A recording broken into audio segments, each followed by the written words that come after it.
Good afternoon, and welcome to the Joy Show, where being you is always enough. In fact, it's celebrated. I'm Barbara Jean, and I am so delighted that you've decided to join me today as we explore the unique and wonderful adventures of being human. All right, well, let us begin with our land acknowledgement. This sacred land has held story for thousands of years, stories that live in the fabric of who we are as a nation. And we would like to acknowledge and thank the original caretakers and knowledge keepers of this territory. The Mississaugas of the Credit, the Anishinaabe, the Chippewa, the Haudenosaunee, and the Wendat peoples, and all other nations from where we are seated today. We give thanks to the nations recorded and unrecorded, acknowledged and unacknowledged, who also share the responsibility for this territory. We honor the Dish with One Spoon Treaty and our responsibility to peaceably share and care for the resources that surround us. We are honored to be in this meeting place that many First Nations, Inuit, and Métis people from across Turtle Island call home. We also acknowledge that as we continue to grow and expand on these lands, there is still unresolved and dangerous inequality and discrimination toward our BIPOC and 2S LGBTQ family. And by making these acknowledgments, we strive to be allies and take a part in reconciliation. We recognize our oneness, we realize our history, and we choose to create a new reality. We are one. And I invite you to take a moment to honor the land that you are seated on. Well, I think it's been almost 2 weeks since a big storm hit Greece. The storm Daniel swept across central Greece, triggering landslides, destroying roads and bridges, and carrying away dozens of cars. At least 6 people dead, and the Prime Minister stated, "Our country is facing for the third day a phenomena unlike any other we've seen in the past." Heavy rainfall, which authorities said was the most extreme on record, has turned many villages in the low-lying area into a lake. You can see from the video that this was absolutely devastating. I believe across Greece, Bolivia, and Turkey, there were 14 deaths. So definitely a phenomena. Well, my guest today is my eldest son, Curtis, who lives in Calgary, is a fitness trainer and wellness coach. And he recently returned from his European vacation. Welcome, Curtis. Thank you very much. I'm so glad you're here, sweetheart. I'm so glad you made it home. Yeah. So let's talk about the planning for your vacation. What was it that you planned for your lovely first trip abroad? My first European trip was going to be great. Well, it still kind of Yes. was, but it was supposed to be Paris for 2 days, then Athens for 2 days, and then it was an Airbnb that one of my clients owns. It's still in Greece, but it's just about a 4.5, 5 hour drive north. And that was for about a week, and then it was supposed to be Barcelona for 2 days, and then fly home from there. So, how was Paris? Paris is beautiful. That's the prettiest city I've ever been to, for sure. It's super nice. Yeah. And how was the food? Food's great. Wine was great. I had no concerns there. Beautiful. So you get to Athens and you have 2 days in Athens before you go to, what's the name of the little town you went to Uh, when you left Athens? Agios Leones or something. I'm not sure exactly, but Okay. it's on like the Mount Pilion, I believe, is the Yeah, mountain that I was actually driving on. But right. And I think that's where some of the heaviest rainfall hit, was yeah, that particular area. So you're at your B&B and things all of a sudden take a turn. Can you tell us what happened? yeah. The first few days that I was there was fine. The weather was actually perfect. It was 30 some degrees, no clouds really in the sky, no wind. Really, it was great. Then it started raining one day, and basically never stopped. They had thunderstorm warnings and rain warnings, but like from Calgary, I'm used to rain warnings and things, and it's never anything, so you don't really care. It's just rain. It's like what's going to happen. The streets will get a little bit wet for a bit, and then it's gone. So that was a little different. I didn't know it was a massive storm that was going through. So So tell me a little bit about how long it was before you lost power. well, I was there for 4 days. That was fine, and then power went out on the fifth day, I believe it was, and it was Mhm. out for 2 full days, I believe, and then the water went out the same time as the power, but like a day in. So I had no power or water for one day, and then the water wasn't back on at all after that. Wow, check that out. So this is near where you were staying, this picture we're seeing? Yeah, this is just the main street, kind of at the bottom of the village. That water was just basically pouring down all the time, just constantly. The staircase that I took up was one building over, and it was bad, but it wasn't. It's a wider staircase, so it wasn't as bad as that one was. Um, but it still was flowing down the whole thing, though. Wow. Wow. Well, I know there's been considerable damage that's been done in Greece. They'll be recovering for a while yet, for sure. Yeah. So now, how long was it that you were without water by the time you got to that next village and were able to get a hotel? Well, I think it was 2 days at the Airbnb that had no water, and then on the third day is when I left. And as far as I'm aware, even a week later, they still don't have water, or they still didn't have water. I'm not sure if they do now, but yeah, it was out for a while. Okay, so what did you do with that? I mean, it's one thing to be without food for a few days, because I know you were without food as well. Um, but how do you deal with the water when you don't have water? Oh, Oh, there's very. the video. Listen to that roar. Yeah, it was pretty loud. Well, I had two bottles of water that I had in the fridge basically the whole time I was there, and I just kept filling them up, which was fortunate because they were like I had tap water that is drinkable tap water, so I didn't need to necessarily have bottled water on hand.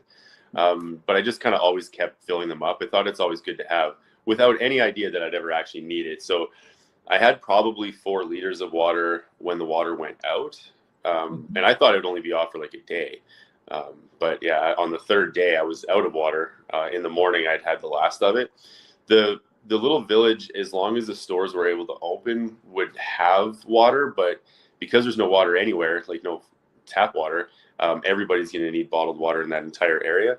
So I know it's not going to last long. So that was definitely a concern. Well, yeah, it would sell out quickly. So Yeah. what did you do that last day when you had no water? Well, the last day is the day that I ended up driving or trying to drive back to Athens is that day. So I had the last like glass of water in the morning before I left, and once Mhm. the water was out, I figured, well, the sun's starting to come up. I should probably start driving, and hopefully I can make it. And the research that I was trying to do to see if there's any road closures or anything, it showed north of where I was closing, but Athens was only like a light drizzle. So I figured I could probably go south because the storm was mostly central. So cool. That's where I got stuck. That's where you got stuck. So it looks Yeah. like the road is covered with water ahead of you. Well, and that was what was behind me 5 minutes later. So Wow. I drove through that initially, and that wasn't there. This is like a little break in the weather that lasted for about 5 or 10 minutes. So I was able to get out of the car and take a picture of both sides. Yeah. But yeah, like that's definitely not what it looked like when it was pouring rain when I first pulled up to it. But I'd already driven through that. Like I drove coming this way. I drove through that about 5 minutes before. And when I turned around to drive back, because I realized I wasn't going to be able to go this direction, I realized very quickly that I wasn't going to be able to go that way either. Wow. And this is the beach. Yeah, that car's not supposed to Somebody's be there. yeah, cars are not allowed to park there. Wonder if you No. got a ticket. Um, yeah. It's interesting because we have pictures. I don't think we have them with us here, but you have beautiful pictures of how lovely the beach area was prior to Yeah. events of that storm. What were some of the thoughts, as you were getting ready to leave the Airbnb in the hopes to get to Athens? What were some of the thoughts or concerns you had as you prepared to leave and head down that road? I actually didn't have a ton of concerns when I was leaving. I knew that I was supposed to drop the rental car off that day, and then hit my last hotel. And then the next morning, I was flying to Barcelona. So I figured if I leave early enough in the morning, like just as the sun comes up, there'll be fewer cars on what's kind of a pretty narrow highway, like parts of it anyway. Yeah, and that there was super calm, quite calm when I was there normally, but definitely not at that stage. But so no, I honestly I didn't have too many concerns. I figured the roads were going to be, a little wet. There'd be a lot of rain. There might be a couple kind of like maybe rough spots, but I thought I was going to be able to get through it relatively easily. Because I didn't realize that the storm was that bad at that point either. Like I knew it was bad. Like I could see everything that was happening around me, but still, I'm at the bottom of a mountain, so I kind of figured, well, the water's running down the hill, like it's going to get worse down here than at the top. So if I can just kind of get out of this section, I should be okay, and then the highway to Athens should be open. So I really didn't have a ton of concerns when I initially left. And so when you left, the rain had slowed down a bit, you said, or had it? Yeah, like when I was loading up my car and stuff, the rain actually it hadn't stopped, but it was light. Like you didn't feel like you were soaked when you went back inside. Right. And so I thought, well, if there's a little break in the rain, this would be as ideal a time as any to start my drive. So that's why I left then. Well, and it's interesting from my perspective because I mean, obviously we'd not been in contact while you were away, but I was watching your Instagram posts because I was excited. Here you are traveling in Europe, first time traveling alone, and you're in these three countries. And so I was excited to follow, what you were eating and what you were doing and all that kind of stuff. So when I saw that you had no water, and then I had the sense that you were going to leave the B&B, and then I didn't hear from you. There were no posts for, I don't know, 12 or 14 hours. And I got to say that I'm probably glad you didn't post, being stranded on the highway and stuff. But at the same time, I was unsure because I just had it in my mind that you had left that safe building, although it didn't have water, and that maybe something happened on the road. So I was, as your mom, I was a mess in the morning looking at how many hours it had been since you posted. Yeah, that was abnormal to wait that long between posting for sure. I got Mhm. stuck an hour into the drive, and so I was like, "Oh boy!" So I didn't want to post because I didn't know. I wanted to wait until I got out of there first, so I didn't scare people. Yeah. Because it was a very interesting experience. But So when you got stuck, tell us about what happened there. Why were you stuck? What was well, the first hour of that drive was one of the most challenging, like scary drives that I've ever done. Because coming up this road, there was like debris all over the place, like rocks and like broken tree branches and leaves and just everything all over it. And there was multiple sections where there was water rushing across the road. And so all those spots, I felt like, I was spraying water up the side of the car, but it was like they were not deep enough that it made me scared that I couldn't get through it. But I knew that it was not good that there was this much stuff on the roads. And so after about an hour, and also the clouds settled into the mountain. So I was basically just driving through super thick fog.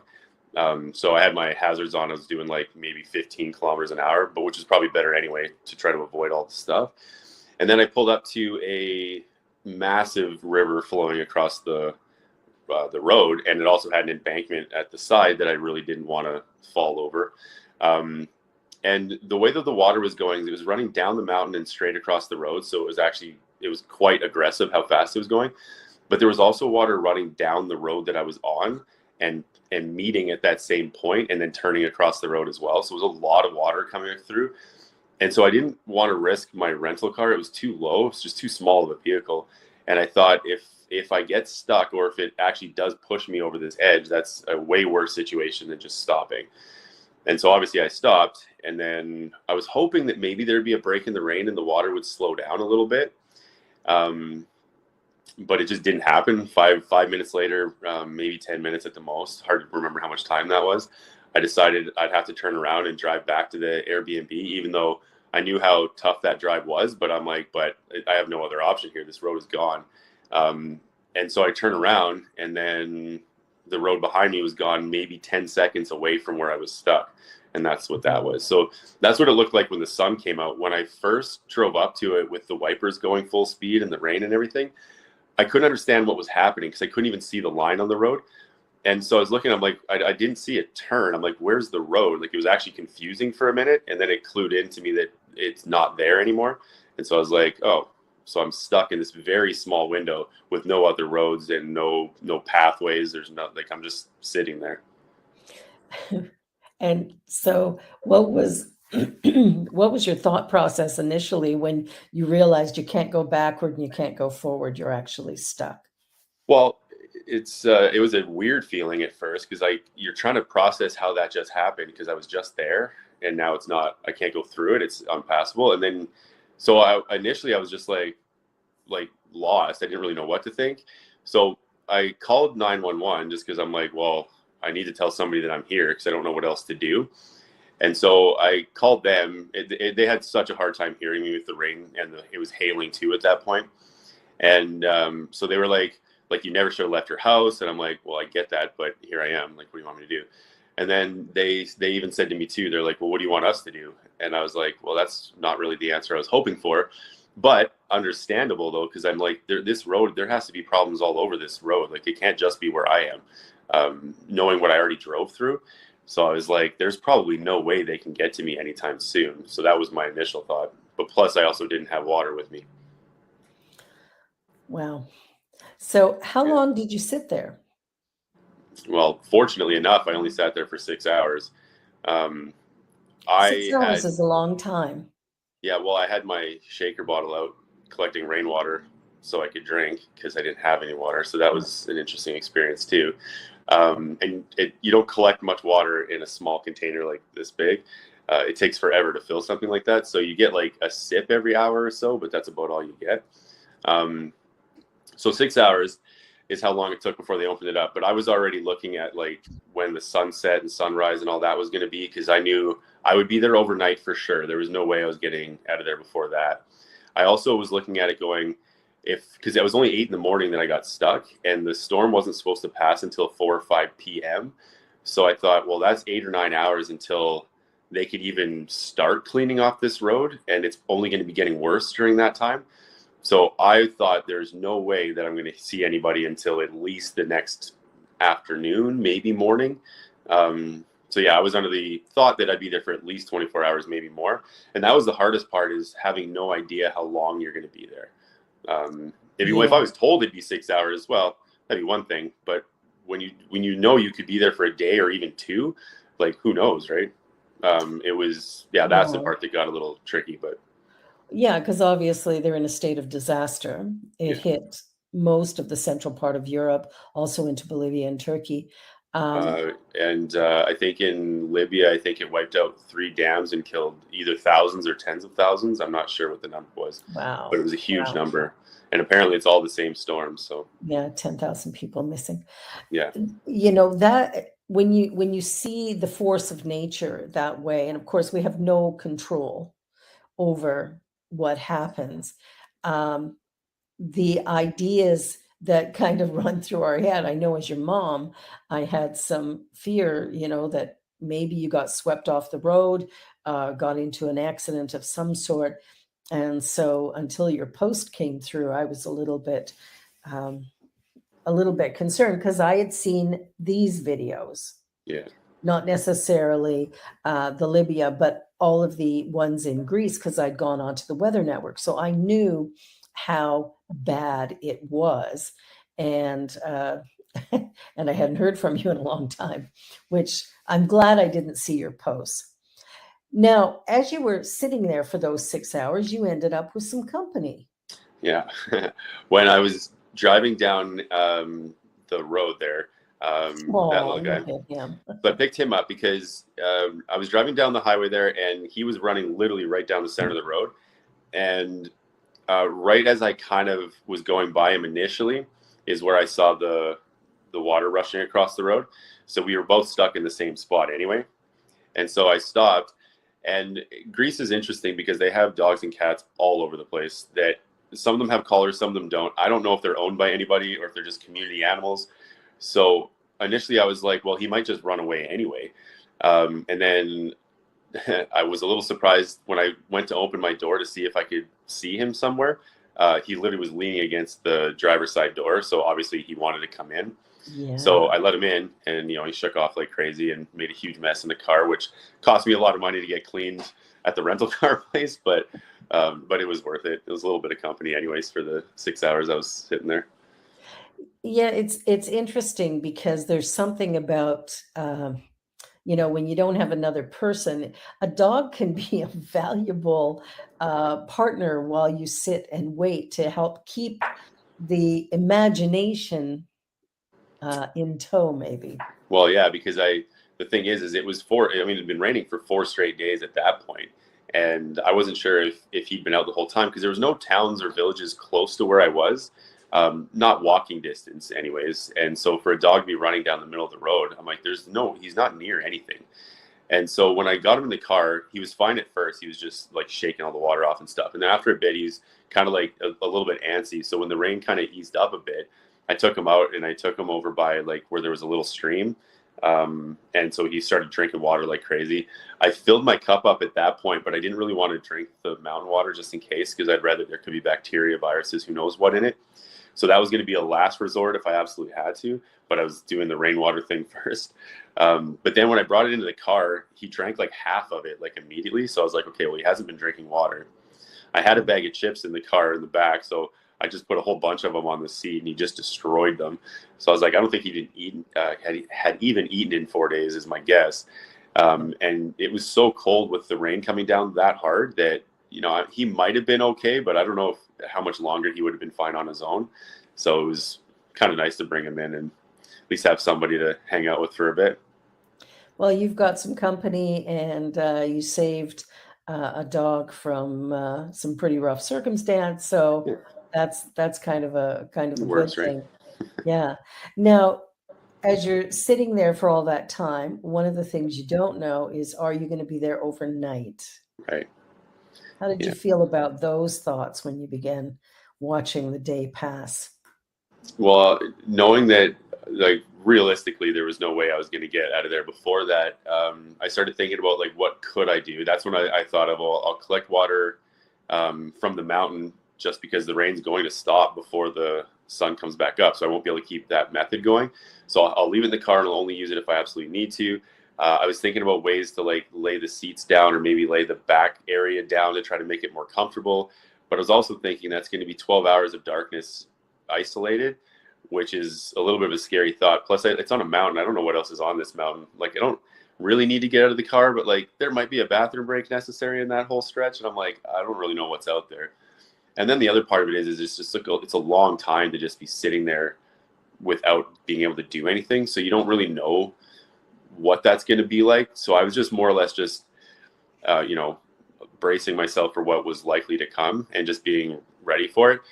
I didn't have a concern that I was going to die, but I didn't know how long the process was going to be because I've heard other stories where people are stranded in like these types of situations and it can be days before they get rescued. So I Yeah. wasn't sure what my process was going to look like. And so I was just trying to think about, water was the number one thing, obviously. At least Greece, where I was, wasn't super cold. So when you're sitting in the car, I don't need to keep it running the whole time, which is nice because then at least I can conserve gas. Start it up Yeah. every couple hours, or like if I go outside in the rain or whatever, come back in, it might be nice. But I was just really trying to think of like, it's going to be what it's going to be and just trying to find ways to deal with it, really. Well, good for you. Thanks. Yeah. This is, I mean, look at how deep that water is. Yeah, it's when you look at these videos and you see the damage that water can do. There's a washed away road, washed away bridge.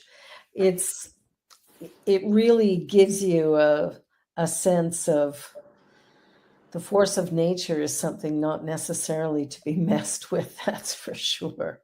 No. Um, wow. Yeah, I've never experienced a storm of that caliber. I think the closest big storm that I've experienced was when we had the ice storm here in Toronto a couple of years back during the Christmas break, and that was very severe, thick ice everywhere, stunningly beautiful, but impossible to get around unless you had skates Yeah. because everything was ice. We're going to take a little commercial break here. You're watching The Joy Show on the New Thought Media Network, and we're talking about the devastation in Greece that my son got to vacation through. How sweet is that? So we will be back in just a couple of minutes. Don't go away. There is so much more to talk about. Be right back.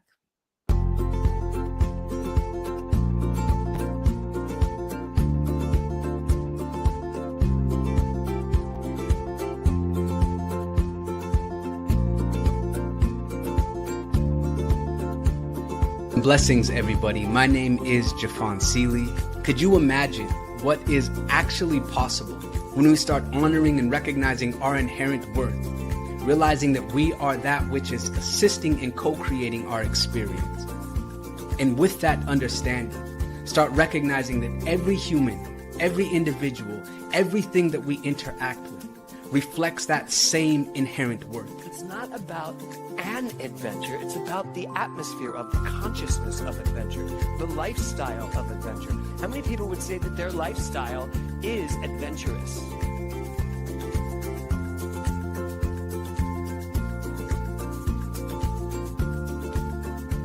My name is Lisa Benson. I'm a diversity, equity, and inclusion consultant and the author of Anchored in Bias, Fired Over White Tears. It's a book detailing my lived experiences with workplace bias and what fueled my passion for normalizing conversations about differences and creating safe spaces for everyone to bring the best version of themselves to life every day.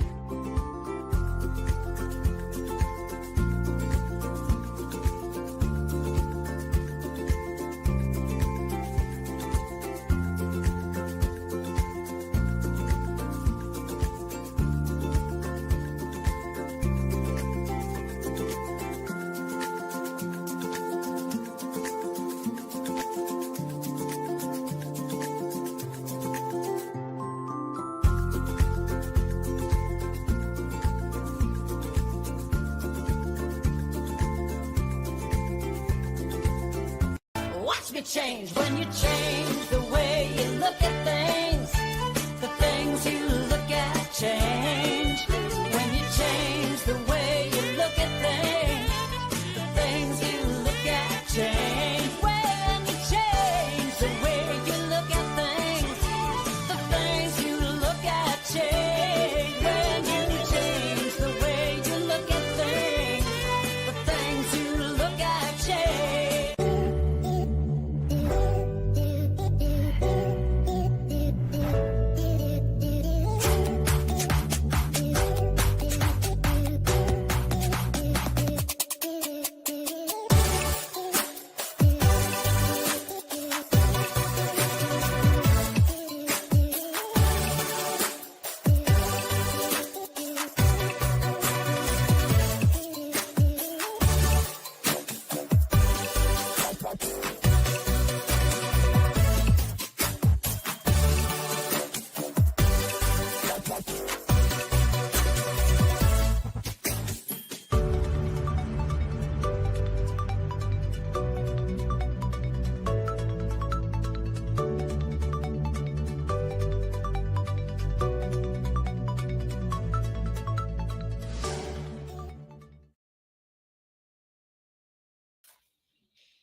Welcome back to the Joy Show. I'm Barbara Jean, and I'm really excited that you're here.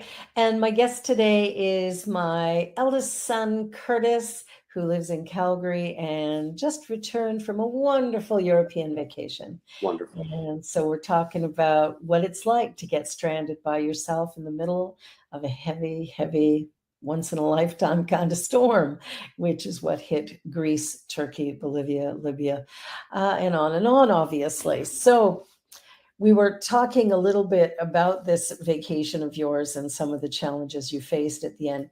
Tell me this, if you were to plan another European vacation, would you do it alone? No.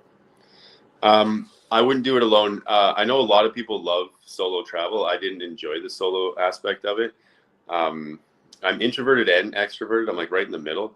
So for me, I wasn't really able to connect with other people because I was only in each place for like 2 days and then moving on kind of. So I didn't find that I was meeting anybody. So it just felt like a lot of time on my own, which I don't mind some, but it definitely wasn't for me. And it had nothing to do with getting stuck. I felt that way even in Paris on the first couple days. I love shared experiences. I would have loved to have had somebody there with me. So solo trips aren't really for me, but Europe I will definitely do again though. Okay, okay. And is there anything about the planning of your trip that you would do differently after this experience, other than have somebody with you? Not really. I think I actually planned it out more or less perfectly. It's pretty much impossible to predict that. Um, but yeah, everything kind of flowed basically smoothly all the way through until that point. And it would have been smooth all the way at the end too, but because I had it all mapped out as to going home and my next stages were. So yeah, it would have all worked, but yeah, just that storm. So You sort of got a little interrupt in the middle. yeah, What's what's it like? I mean, when you're alone that much, because you were gone for what, about 2 weeks? yeah, 15 days. 15 days. So you're gone for 15 days, you're by yourself the entire time. What are the conversations like in your head as because you're not accustomed to that, you work with people all the time. You're in countries where you don't speak the language. What was that inner conversation like for you being alone? A lot of it was just I was trying to just more or less calm my mind down because I was looking at the people around me and how, like, I don't know, it's like a laid back energy over there, I suppose, where Mhm. they're kind of like, they're just kind of sitting there, they're having their little smoke and their coffee because everybody smokes over there. It's weird. That took me a minute to get used to, Yeah. but it just seems so like relaxed. So I more or less just told myself to just be calm and just relax through it and just see what the experience is and just take in what you can and then just learn lessons about yourself and everything. But mostly I just realized that I just didn't want to be alone there.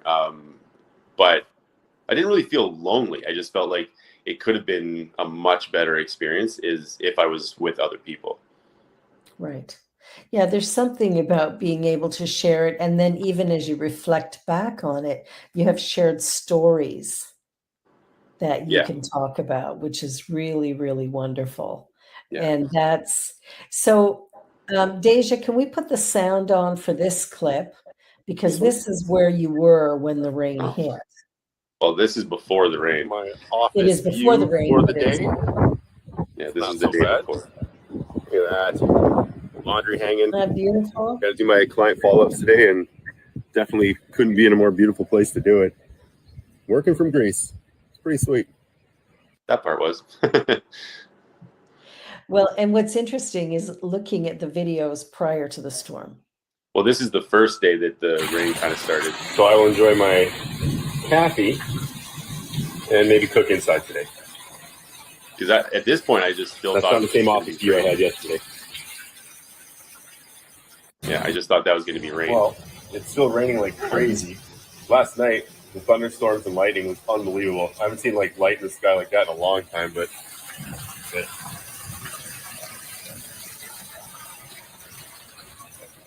you hear a little thunder still.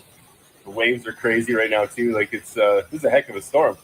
I didn't hear any hail or anything, which was in the warning, so we'll see if that happens. But yeah, I'm not sure if I'll be able to get out of here again today, but we'll see how it goes. Well, and that's the thing is, there you sit. It's interesting to see it the day before and when it first started and how it went from there. So I think, when we go on vacation or we plan any of these things, did you have any insurance or anything like health insurance or? I got health insurance and stuff just in case, you just never know. I was there for a long time. I was on my own. I just had no idea if anything might happen. So I got that, but didn't need that part at least. turned out. Yeah, thank goodness you didn't need Yeah, that. almost. But again, when you're planning a trip, because you can't plan for every scenario, we don't know when a storm is going to hit or what that's going to look like. So I think like some of these photos you took were absolutely beautiful. That one's the little village that I found after getting stuck. This Yeah. place was super nice. That's the Yeah. best food I had on the entire vacation was there too, I think. Really? What did I you eat loved it. there? Well, it was just souvlaki or whatever, but it was great. And it was just like their potatoes they had with it, the little salads, like I don't know, everything about it. Maybe it was partly because I was able to eat real food and not chips and cold pasta with no anything on it. No real food for days really ups the appreciation when you Yeah, get could have very easily been that, but the food that so Oh, this was it's that's the beautiful. restaurant, that's the view. Like it's just an upper level like kind of plaza type thing. Yeah. Um, but it was yeah, it was a beautiful spot. Yeah, it's so when you go back now, you didn't get to do Barcelona. No, I landed in the airport and then flew right home. Okay, so tell me, uh, will you go back to Barcelona so you can have that experience? I hope so. Yeah. I mean, the nice thing with Calgary is we have a direct flight to Barcelona, which is why I wanted that to be my last leg of the trip. Oh, okay. Um, but yeah, no, I'll definitely go back for sure. Like I wanted to see it. I even like when I landed, I thought about even taking a cab into the city or whatever just to see the like the big church. I forget what it's called, but and then just immediately turn around and go back just so I could at least see something while I was there. But I didn't have time with my turnaround for my next flight, so I couldn't do it. But Well, it's wonderful that you were able to make that last flight and you didn't have to change it. Did you yeah, have to pay to change your flight from Athens to Barcelona? Did that yeah, cost you extra?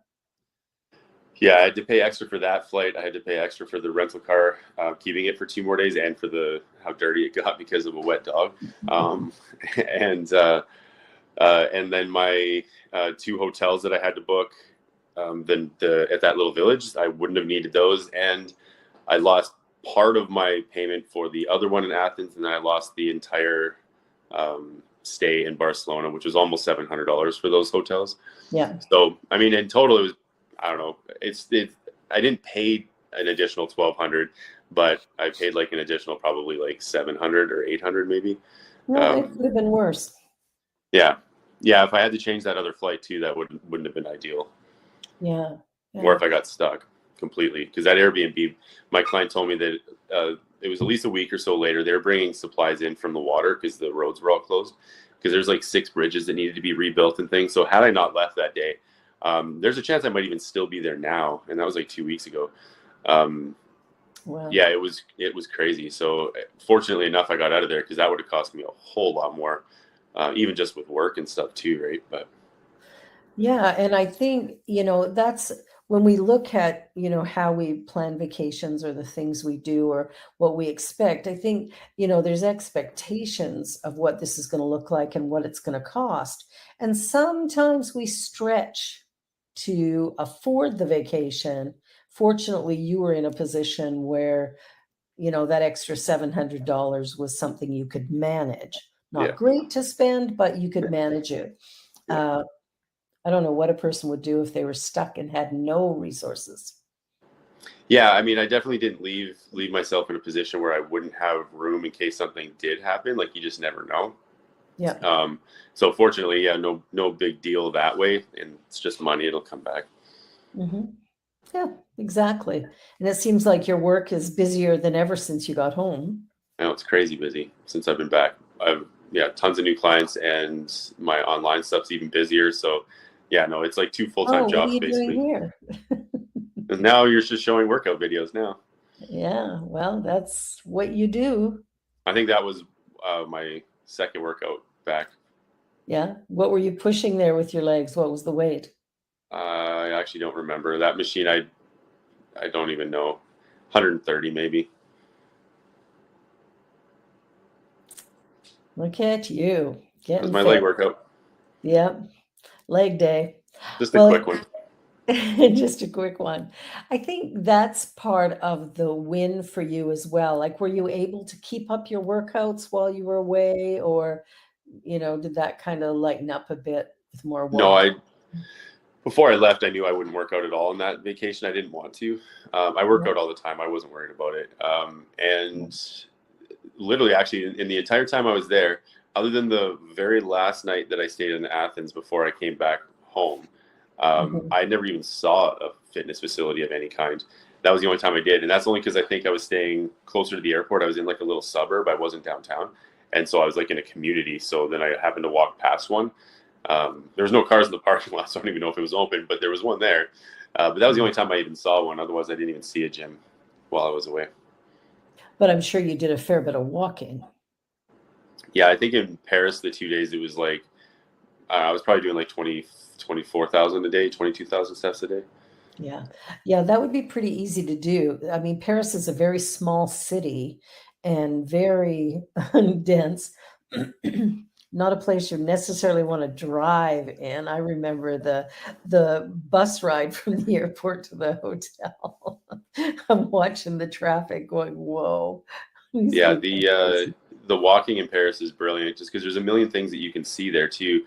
And no matter where you're going, you walk past another 100 things that were worth looking at anyways. Like it's such a beautiful city. Yeah. I just walked all over the place. I didn't, other than like from the airport to the hotel, that was the only time that I wasn't walking. So Yeah. And that's hair raising. the driving, Yeah. in Paris, I found it actually fine. In Athens, though, holy Lord, that was something. Yeah. Athens was worse. Athens is way worse. In I don't know if it's all of Greece or if it's just that area, but in Athens, basically, if you're on a motorbike or a moped or anything like that, a scooter, or whatever, there are no rules that apply to you. You can do anything you want. Um, I was in my cab coming back from the airport, like just coming to the hotel for my first day there, and we were driving down. It was like a 4-lane highway or whatever it was, and there was two cars, us and another car, right next to each other, and a bike shot right through the middle of us. And that's normal. The cab driver didn't even respond or react at all. It just happens. And all over that city, when you're driving down a road, they just shoot by you. They weave in and out of traffic down the highways all over the place. They don't stop for anything. And when you stop at a light, they will always come up the middle or up the side, but they also come down the wrong direction to get to the front of the line. And nobody honks, nobody cares. I believe they're allowed to do that. If they're not, that's weird because they all do it. I never saw a single one of them stop behind a car ever. They just move up. It's the weirdest thing. And like the roads are really small and like that was crazy to me. And they just like push into the lanes they want. They rarely ever signal. That was the only time I've ever seen traffic where I was like, oh, this is different. Yeah. And so when I was Wow. driving, I was just being very aware that there could be like a scooter or something next to me at any given point. Yeah. Just so like it was fine in the car, but yeah, it was just that was weird. I'm just not used to that, and they all go way faster. They're like Yeah. Really, really. 160 down the highway and stuff. You're just like, okay. Wow. Now, when you were driving from Athens to the little town where you stayed, what was the drive like as a Canadian, first time in Europe, and what was your drive like? The drive was actually okay. The weather was perfect for it. It was just clear skies and stuff, and nothing to worry about, so that was good. Um, the first hour or so, there really isn't a lot to see. And then eventually, I think it was an hour 15, then all of a sudden you could see the water at the side and stuff. So that was kind of cool. And some of the tunnels that went like directly through the mountain looked really neat. And obviously I get tunnels and water here too, but it's cool when you're in a different place and you get to see it there. So the drive was actually kind of nice. And then the mountain drive was kind of cool as well. Lots of really skinny parts, but lots of like nice, gentle, like just winds and stuff. So the drive down there was actually really nice. I believe it was 7 toll stations that I had to go through. I don't think I've ever done that before. Definitely not 7 on one drive. But yeah, it was neat. The whole thing was actually kind of cool, that part. Awesome, awesome. Yeah, I can't quite imagine driving anywhere else other than Canada or the US, but that's because I've never done it. So I don't really know what that would be like to do. So yeah, At least we're still on the same side of the road. well, that's the upside. Yeah, if you Yeah. were in London, it would be a little bit different. I don't know if I'd want to do that Trying there. to get used to that. I Yeah. don't know. I'd be getting in the passenger door all the time. Yeah, me too. Try to figure it out. So now that you're home and you're settled, how long did it take you to sort of um, get your get your mind, body, soul all kind of into a place of balance at home? Well, the nice thing, I had my cleaner came in while I was flying into Calgary, so I had that taken care of for me. So at least the place was going to look really nice when I got there. So I didn't have, just eliminate one stress at least. And then the first day, I just kind of unpacked all my stuff. I had a lot of work I had to do that night because I couldn't get it done because my trip got all messed up. So the last few days I was behind on my work. So even though it had been 22 hours since I woke up, when I got home, I still put 3 more hours of work in to get things caught up before Monday morning. But the next day, I did my workout. I had a coffee in the morning, which I don't always have, but I did. And my hands were super shaky, like even during my workout and after.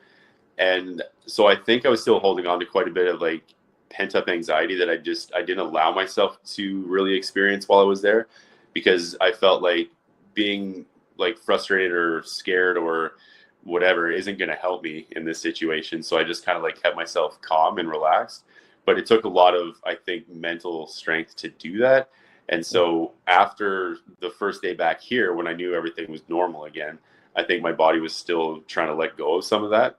Because then the next day I decided no caffeine at all, no stimulants of any kind, and I felt way better. And then on the third day I felt normal. So Okay.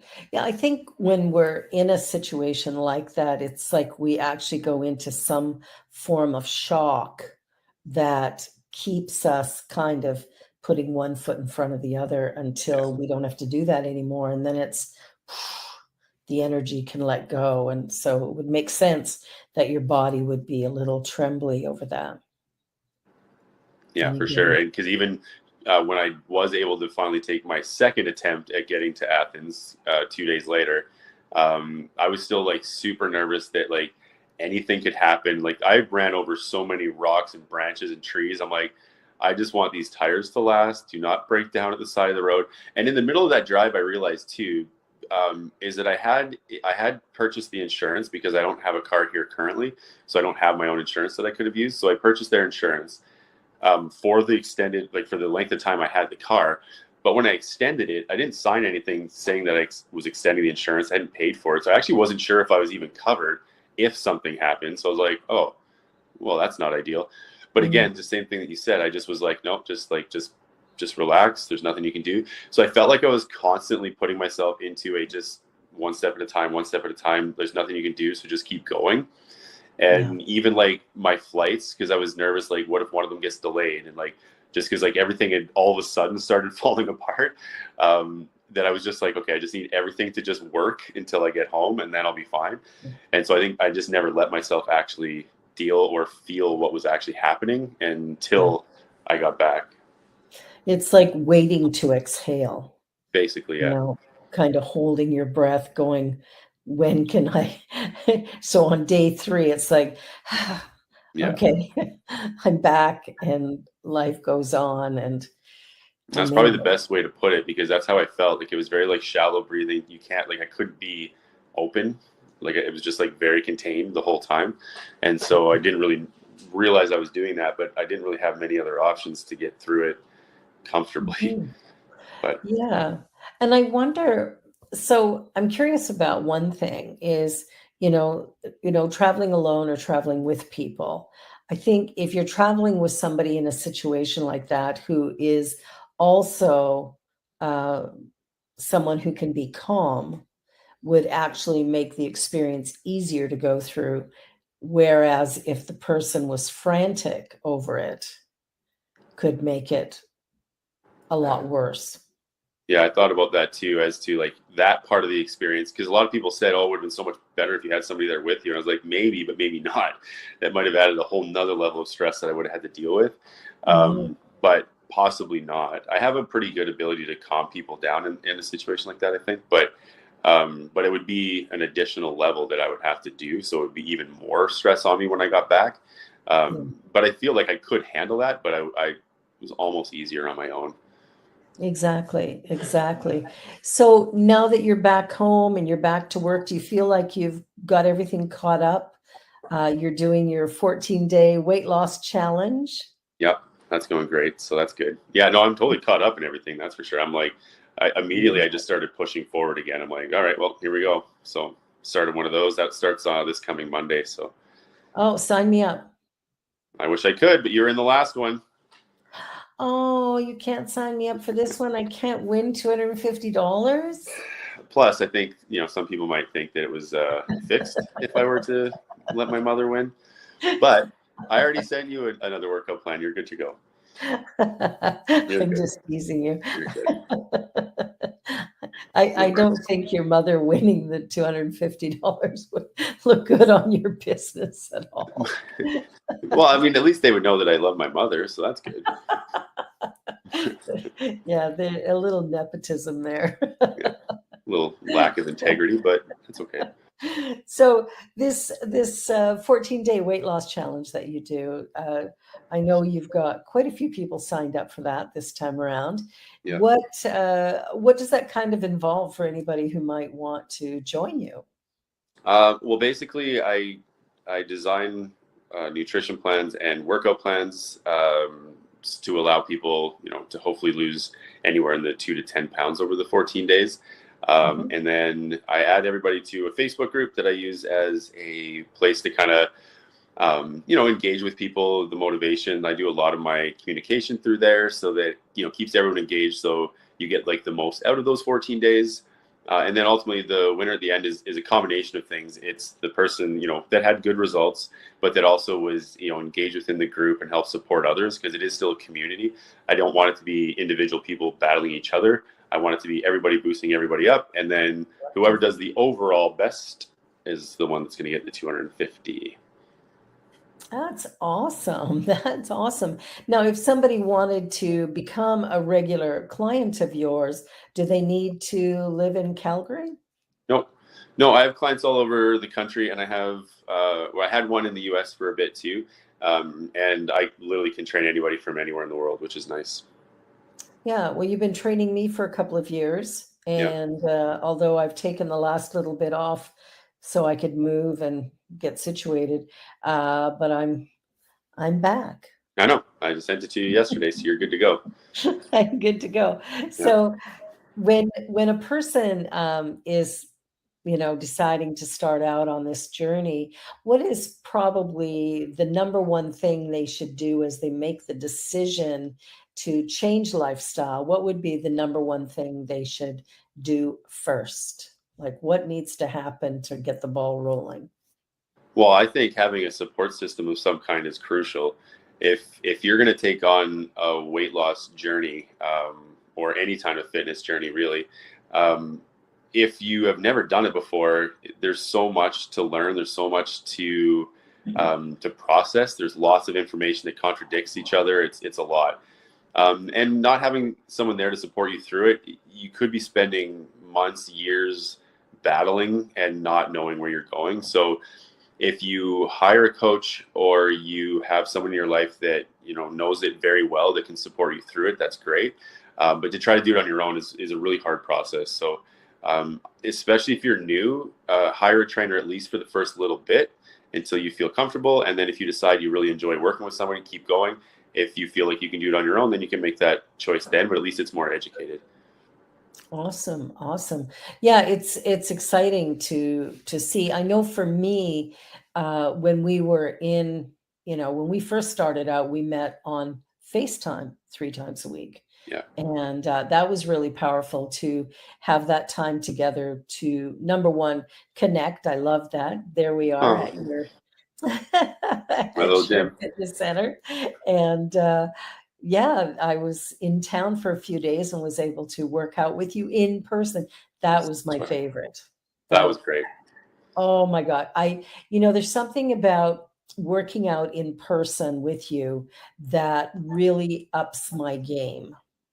Like that's, I found that I really wanted to push further and harder than even, when I'm on my own. I push myself pretty good, but not like when when I've got you right there. It's like I Yeah. wanna want to go that much further to I don't know, just show you that I can. I want Well, to you be did everything proud that of I me. put in front of you, so you definitely did that. I did. My favorite thing was when I arrived and you saw me in person for the first time. Yeah, after the weight loss and stuff. Yeah. Yeah. Yeah. That was because I think your comment was, whoa, like you've done good. So something like that. Anyway, it was, for me, that was really positive to have that, because I mean, you'd seen photos all along, Yeah. but to acknowledge that it seemed even better than what you noticed in the photographs was, Well, it was like over 50 pounds or whatever. And when you were just like in person, you can see every different angle and stuff. And it was like, wow, that is a huge difference from where we yeah, started. where we started. Well, Well, I don't know how long was it before I'd seen you? Like 2 years before that? it had been 2 years. Yeah. Yeah. Yeah, Yeah. it was a night So and day difference. Holy. yeah, it was a really, really big difference. Well, we're coming up to the end of our time together. And so what would be sort of quick tips you could leave? Oh, there I am.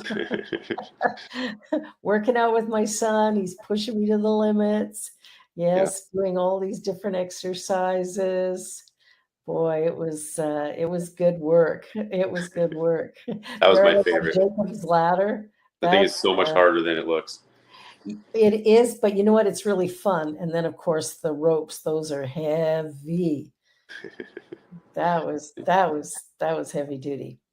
All right. So in closing, what are the, top points? You decide, you watch this and you go, hey, I'm going to get fit so I can travel the world and not get too worried about things. What do I need to know? Well, if you're looking to get in shape, the biggest thing is you need to have a solid nutrition plan, a workout plan, and the most important thing of all of them is consistency with whatever it is that you say you want to do. If you want to go to the gym 3 times a week, then go to the gym 3 times a week, even if it's for 20 minutes and all you do is walk on a treadmill. If you keep the consistency going, then you become a gym goer. You aren't just someone trying to lose weight. And there's a big difference between the two, because the losing weight, you'll just go up and down forever. If you are consistent within the gym, even with your ups and downs, they're tighter, and you'll still see consistent results over time. So that's the biggest one. Exactly. Thank you for being here, and thank you for sharing your journey of this rather traumatic event, and also your wisdom around overall health, because I think that's such an important part for all of us, especially as we're aging, to make sure that we keep moving, that we, eat foods that really nourish and nurture our bodies, and that we take the time to care for our well-being through self-acceptance and nurturing and just being good to ourselves overall. Excellent. Thank you, Curtis. Thank you, Mother. I love you so much. Love you too. Well, everybody, this is the Joy Show for another week. I'll be back next week. You're watching the Joy Show on the New Thought Media Network. Be sure to like, share, and subscribe, and maybe donate to newthoughtmedia.org, ntmedia.org. Hit the donate link and keep this channel up and running. Good news for good people, for a world that is truly, truly life-giving. Thank you, Curtis. Thank you, everyone. Thank you, Deja, for producing this. Much love, everybody.